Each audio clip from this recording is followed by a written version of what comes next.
Hello friends, ഐസുദ ഫ്രോക്കൊക്കെ ഇട്ടിട്ട് മാറ്റി ഒരുങ്ങി എവിടേക്ക് പോകണമെന്നല്ല, എവിടേക്ക് പോകാനെന്നല്ല കേട്ടോ. ഞങ്ങൾ കുറച്ച് ഫോട്ടോസൊക്കെ എടുക്കാൻ വേണ്ടിയിട്ട് റെഡി ആയതാണ് കേട്ടോ.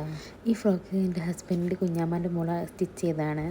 അപ്പോൾ ഈ ഫ്രോക്ക് ഇട്ടിട്ട് കുറച്ച് ഫോട്ടോസൊക്കെ എടുക്കാമെന്ന് വിചാരിച്ച് മോളെ റെഡിയാക്കിയതാണ്. പക്ഷേ ഫോട്ടോ എടുക്കാൻ ആളെ കിട്ടാൻ ഭയങ്കര പണിയാണ് കേട്ടോ. ഇങ്ങോട്ട് വരാൻ പറഞ്ഞാൽ അങ്ങോട്ട് പോണ പ്രായമാണ്, അതുകൊണ്ട് തന്നെ ഒന്നും പറയാനും പറ്റില്ല. എന്നാലും കുറച്ചൊക്കെ അങ്ങോട്ടും ഇങ്ങോട്ടൊക്കെ കളിപ്പിച്ച് കണ്ടൊക്കെ കുറച്ച് ഫോട്ടോസൊക്കെ എടുത്തിട്ടോ.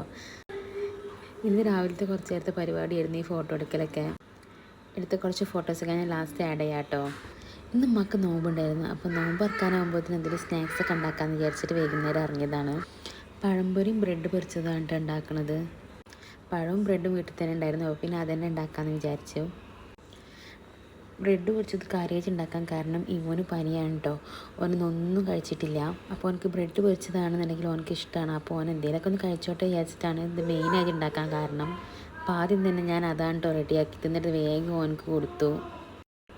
പൊതുവേ ഓന് ഭക്ഷണം കഴിക്കാൻ നല്ല മടിയുള്ള കൂട്ടത്തിലാണ് കേട്ടോ. ഭയങ്കര പിക്ക് ചെയ്തിട്ടേ കഴിക്കുള്ളൂ, എല്ലാ ഫുഡൊന്നും കഴിക്കൂല. അപ്പുറത്ത് ദായിസുകൂട്ടി കിടന്നിട്ടും ഇരുന്നിട്ടൊക്കെ ബ്രെഡ് കഴിക്കാൻ കേട്ടോ. പിന്നെ ഞാൻ അടുത്ത വേഗം പഴമൊക്കെ പൊരിക്കാൻ വേണ്ടിയിട്ട് എണ്ണയൊക്കെ ചൂടാക്കാൻ വെച്ചിട്ടുണ്ട്. ചെറിയ ചെറിയ പഴങ്ങളായിരുന്നു കേട്ടോ. പിന്നെ അതും വേഗം പൊരിച്ചെടുത്തു.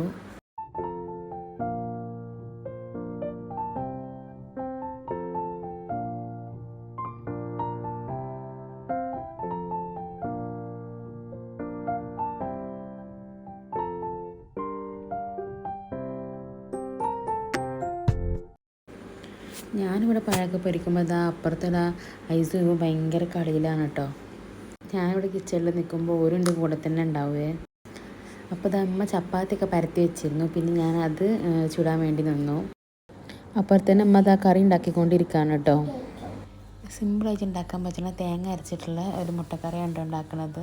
അങ്ങനെ എല്ലാ പരിപാടിയും കഴിഞ്ഞുടനെ ജ്യൂസ് അടിക്കാണ്ട്. ഇത് മുന്തിരിയാണ് കേട്ടോ. മുന്തിരി ഞാൻ തിളപ്പിച്ചതിന് ശേഷം ഫ്രീസറിൽ ഇങ്ങനെ സ്റ്റോർ ചെയ്യാറുണ്ട്. എന്നിട്ട് ആവശ്യം നേരത്തെ ഇങ്ങനെ എടുത്തിട്ട് ജ്യൂസ് അടിക്കാറാണ് കേട്ടോ. പിന്നെ ബാങ്ക് കൊടുക്കാൻ നേരമായപ്പോൾ എല്ലാം ഒക്കെ റെഡിയാക്കി വെച്ചിട്ടുണ്ട്. ഞങ്ങളുടെ കൂടെ ചായ കുടിക്കാൻ ഇവിടെ ഒരാളിരിക്കുന്നുണ്ട് കേട്ടോ, ഐസുകുട്ടി. ഇവന് പിന്നെ അതിനൊന്നും കിട്ടൂല, അവൻ കളിക്കുകയാണ്. അപ്പോൾ ഇത്രയൊക്കെയുള്ളൂ ഇന്നത്തെ വിശേഷം. ഇനി അടുത്ത വീഡിയോയിൽ കാണാം കേട്ടോ. Bye bye.